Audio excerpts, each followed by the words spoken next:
下面就是讲，第三个，我看是刚才第三个已经讲完了，那么现在是应该是光速啊，就现在是光速，光速分那个四个，第一个呢，这个缘起空性是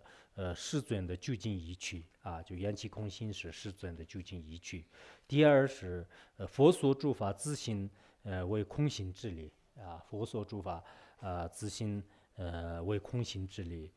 第三呢，虽无自性，也以缘起力可起作用。虽无自性，也以缘起力可行作用。第四是，若自性空性，则因果合理，并原理变质；若自性空性，则因果合理，并原理变质啊，就是原理变质。那么就刚才光所分四个当中呢，第一者啊，就是第一者呢，分散啊，就是第一者分散。第一者分散呢，若无通达缘起力啊，则不能证佛的教义，佛陀的教义。若没有通达缘起力，则不能证佛陀的教义。第二是缘起空性，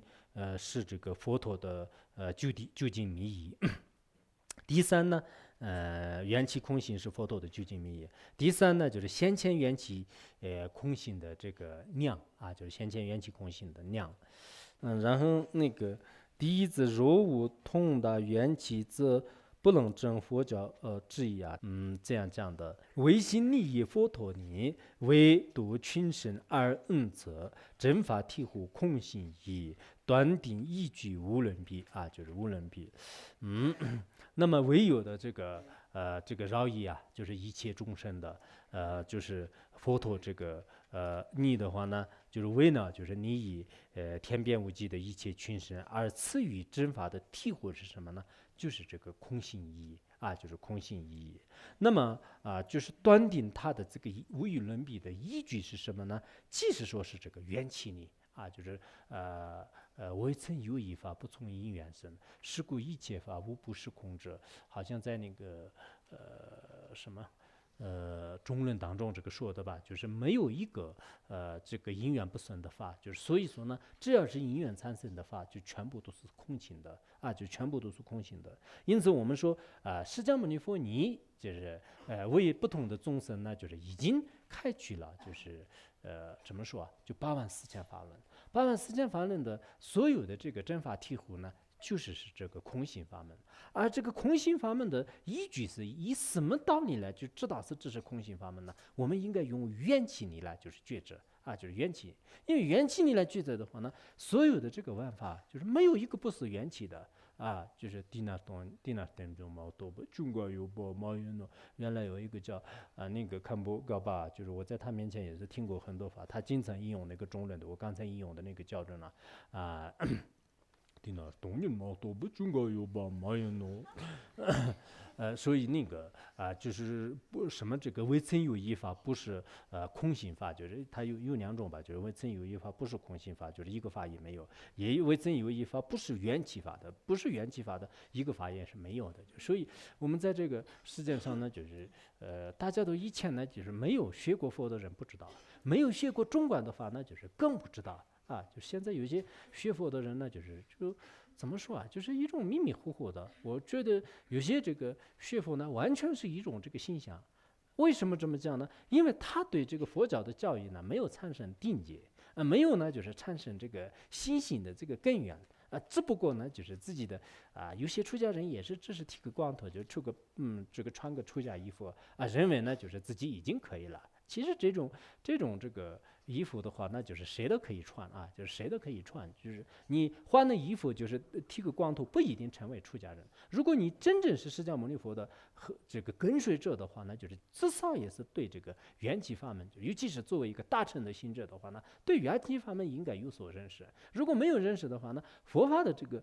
精华呢，就是这个缘起法。你对缘起法一无所知的话呢，那我觉得这是这个不合理的就是这是不合理的。所以呢，若有何人欲此你，思维相为不成你，岂能令我逆意者？他这里说呢，如果是本来是一切万法都是空性的，这个空性法呢，就是以缘起你来知道的。但是如果在这个世界上，有些人呢，对这个缘起法的这个意义啊，缘起法的意义呢，就是认为是这个相违的，认为是不成立的啊。像我们一般的这个有识宗的话呢，他认为是这个相违的。我刚才不是用了一个因啊，一切万法无有自性，因为缘起故。那么因为缘起故的话呢，那么这个像那个就是有识宗的人呐，就小乘的有识宗的人也好，包括大乘的有些唯识宗的人，他们呢认为是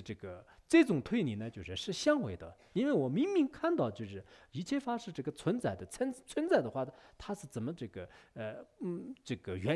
因为缘起你的话，依靠因缘而产生是，他认为这是存在的。但是我们大乘的这个中观呢，只要是它是因缘而产生的话，那其实是空性的，其实是不存在的。所以我们在这个问题上面呢，包括自己的这个贪嗔痴呀，外面的这个所有的这个山河大地也好，这些方呢，都有一个很深深的认识。我们只看到是任何一个东西，只要是因缘产生的话呢，那绝对是空性的。所谓的这个空性的话呢，虽然我的眼睛面前的是这个现象的，但是这种现象呢，是假的，不是真实的啊，它完全契合我的感官，因此呢，它是可以决定为是空性的。这种推理很简单，但是有识宗呢，他不知道，他认为这是相违的，他有人说是相违的。然后外道的有些这个包括有一些什么这个大自在派啊，或者说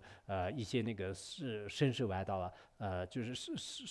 神论外道，他们认为呢，只要是缘起什么不存在的话呢，不可能，不成立，他认为呢不可能是这个缘起法啊，就不可能缘起法啊，所以呢，他认为是不存在，要显现不可能的，所以他认为是不成立的。但是这两种这个人啊，一个认为是不成立的，一种认为呢是这个相违的，他们呢根本没有懂到佛陀你的这个深深的这个缘起道理啊。因为我们要讲的时候呢，真正是一切万法呢，是空性的，但是空性当中呢，万法都是可以这个显现的啊，万法可以这个显现的，如是一切法虽空，从空性中也得生。月称论是这样讲的嘛，那么他们东南得来的，一切万法虽然是空性的，但空性当中呢，可以产生的色即是空，空即是色。原来有些人呢，说是色即是空，然后色存在的时候呢，是空，空的话，那瓶子拿出来了以后，后面呢是空的，所以这个叫做空即是色。那这种这个说法是根本没有懂到这个缘起的道理，所以我们要懂到这个色即是空，空即是色的时候呢，我们面前所显现的这些呢，虽然是现象，但是现象是因为因缘而产生的。那么现象呢，可以叫做这个缘起，空性呢，它的现象的本体呢，就是空性的。这样的这个空性呢，应该说是不存在的，这是逆系论的。缘起性空现象里不为编织见所多吧，不就那个三主要道那里面也说了，说是缘起性呢，缘起性的空性呢，可以显现你。那么显现就是缘起，缘起就是空性，空性就是这个现象。这样的一个道理的话呢，给世间的任何什么这个有无的编织呢，不会多的。这种见解呢，应该说是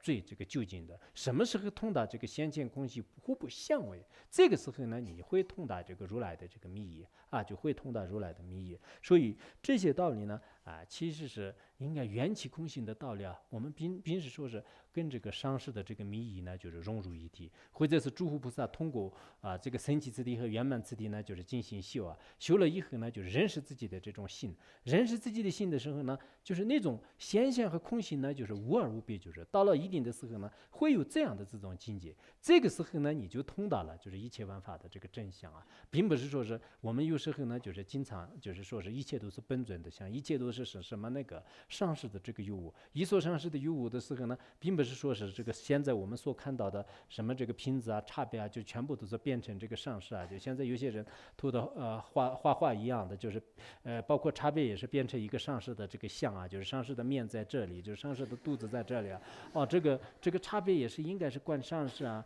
然后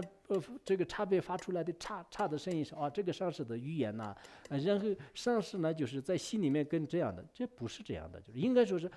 上师的这个密意呢，就是其实这个玩法现而空，空而现的那样的这个不可言说的、不可思维的那种境界呢，这就是指疗愈的这个上师。这疗愈的上师跟我们这个自己的心呢，就是融入一体的时候呢，其实你跟这个文殊菩萨的密意就是接入一体，或者说是跟这个上师也好、普贤如来也好，或者是阿弥陀佛也好，这个一切的这种智慧呢，就是融会一体的，就是观想也是这样的。实际上呢，也是这样的，只不过是我们没有通达而已。在整个三千大千世界的所有的万法呢，是一种虚无缥缈的，就像是空中的彩虹一样的。它不是真相的就包括我们亲近所看到的一些本尊啊、护法神啊，就这些也是实际上是一种亲近的这种妙用就亲近的妙用。它的真正的本体呢，就是先空无别的，就是一种这个缘起这种缘起你呢，谁能通达的话呢，那么他通达了这个如来的密意。因此在这里呢，就是说我们这个世间的这个外道就是他们会谁就是通达原理。所以月生论师的六识真理来的注释当中也说了，外道呢就是根本没有通达这个缘起之理外道和这个内道之间的差别的话呢，就是其实在从见解上分的话呢，主要是这个缘起你是外道的任何一个宗派当中也是找不到的，就是他们是没有这个见解，这也是非常这个关键的。